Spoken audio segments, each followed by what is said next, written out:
वो बेचारी उस लड़की की जान जाने के बाद में जो पीए की मिसेज थी, उसमें ऑक्सीजन समय पर नहीं मिला उसको, ब्रेन को, इसीलिए उनकी डेथ हो गई। अगर समय पर उपचार होता तो बेचारी बच जाती थी। आज दो बच्चों को मां नहीं है, कितना बड़ा ये है, इनकी गलती की वजह से। अगर तुरंत एडमिट की जाती, 10 लाख के डिमांड नहीं करते तो आज उस लड़की की जान को बचा पाते थे। ये अहवाल में स्पष्ट है।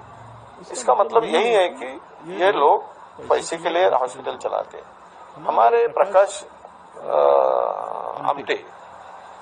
बाबू आमटे एक सामाजिक सेवा करने वाले व्यक्ति है। उनके साथ में क्या हुआ, उनको भी थोड़ा कैंसर का ये था, तो उनको एडमिट किया गया वहां पे लता मंगेशकर हॉस्पिटल में।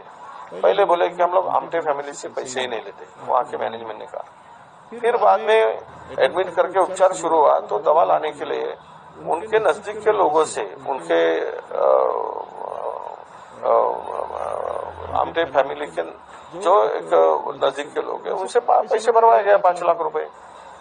मतलब इतना बड़ा थोर समाज सेवक जो समर्पित जीवन जीता है, खड़तर प्रवास उनका है प्रकाश बाबू का, उनसे भी इसलिए ऐसे करना, ये कौन सी नीति है।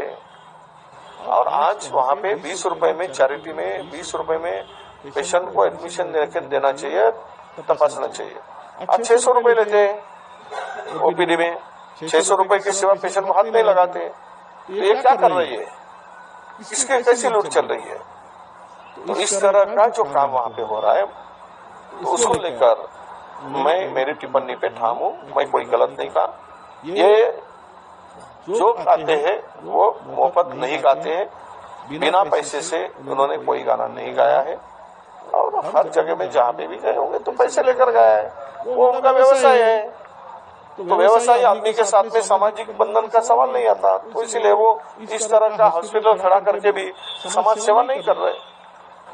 आपने ये भी कहा कि पंडित नेहरू के साथ में जो एक लोकप्रिय गाना था, ऐतिहासिक गाना था, उसके भी लता मंगेशकर ने पैसे दिए। देखो ऐसा है कि वो असाइनमेंट साइन हुआ था आशा दीदी के साथ में, वक्त पे लता दीदी सामने आई, वो बोले कि मैं गाना गाता हूँ, और वो चेंज किया गया। उस पीरियड में भी मानधन दिया गया था।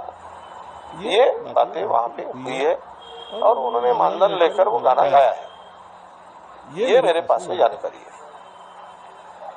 कई उदाहरण ऐसे भी आपने विदर्भ साहित्य सम्मेलन कार्यक्रमों में उनको बताया। नहीं ठीक, वो विदर्भ साहित्य सम्मेलन में ऐसा वो उदाहरण मैंने इसलिए, मेरे पास में तो 50 उदाहरण है, सब उदाहरण नहीं मेरे पास, मैंने सब जमा करके रखा। अगर मेरे को कोई गलत बोलता है तो मैं उसके खिलाफ में जवाब देने को तैयार हूँ। मैं रोज के 2 एग्जाम्पल दे सकता हूँ। मुझे कोई किसी के बारे में बुरा कहने का अधिकार नहीं, पर बेचारी वो लड़की की जान गई। आज 2 बच्चे अनाथ पड़े बिना माँ से, थोड़ी भी शर्म नहीं लगती हम लोगों को। वो भी रूलिंग पार्टी के आमदार के पीए का, इसके साथ में तो ये गरीबों के लिए हॉस्पिटल चला रहे, चैरिटी हॉस्पिटल करके नाम लिखते हो खुद का, जैसे कोई ये उपकार करे लोगों के ऊपर। और इतने नालायक बना करोगे तो कौन छोड़ेगा। इन्होंने तो पैसे के सिवा गाया ही नहीं है। अभी यहाँ पे जो बात हुई थी कि मेरे ख्याल से विदर्भ साहित्य सम्मेलन के वक्त की बात है कि वो उसके लिए बिल्डिंग के लिए पैसे जमा करना था। तो लता दीदी ने नागपुर के कार्यक्रम में कारपोरेशन के एक फंक्शन में आए थे, तब उन्होंने कहा था कि मैं मुफ्त गाना गाने वाली हूँ। तो सबने इन्होंने तैयारी की है विदर्भ साहित्य संघ ने, और दीदी आ रही, चलो ये कार्यक्रम मुफ्त गाना गा रही।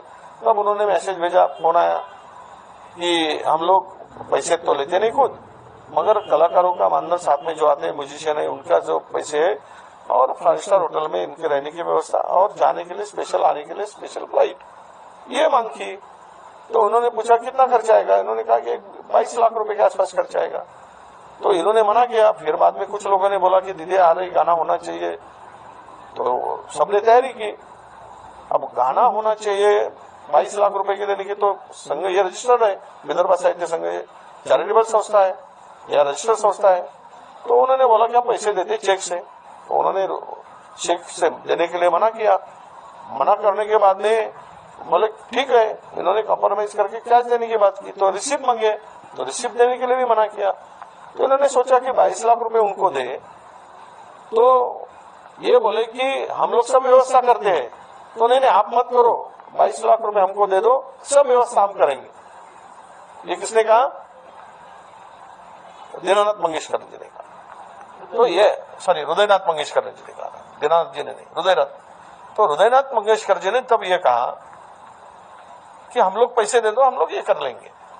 अब उन्होंने कहा कि अरे हम लोग चैरिटी अब या रजिस्टर्ड संस्था है, क्या अगर कैश अदा कर देंगे तो हम लोग क्या दिखाएंगे, और इनको 22 लाख रुपए देंगे, 10 लाख रुपए एडवर्टाइज और इसके लिए खर्चा करेंगे, तो यहाँ नागपुर में इतना पैसा खड़ा होता ही नहीं, तो बुलाकर क्या बिल्डिंग बांध पाएंगे। इसलिए उन्होंने मना किया। ये 22 लाख रुपए उन्होंने फ्लाइट देने की तैयारी की, हॉस्पिटल उनके हॉस्पिटलिटी की पूरी तैयारी की थी, और उन्होंने मुझे